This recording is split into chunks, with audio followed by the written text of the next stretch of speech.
هقولك كلمتين في ودنك. اوعى تفتكر انك لما تقيد صوابعك 10 شمع وتنسى نفسك علشان غيرك، اللي قدامك ده هيقدر وهيعملك تمثال.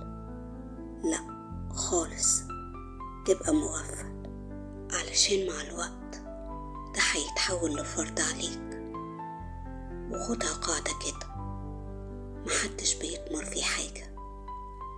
فاوعى بقى تسيب نفسك تدبل وتستخسر في نفسك علشان غيرك. اعرف اللي تهون عليه نفسه يهون على كل اللي حواليه. فما تنساش بقى وانت بتوسع على اللي حواليك مجهودك وتعبك وتحقق ليهم راحتهم، انك تشيل لنفسك نصيبك، علشان في ناس مهما هتعمل لهم عمرهم ما هيقدروا كل اللي بتعمله. فاوعى تكون مغفل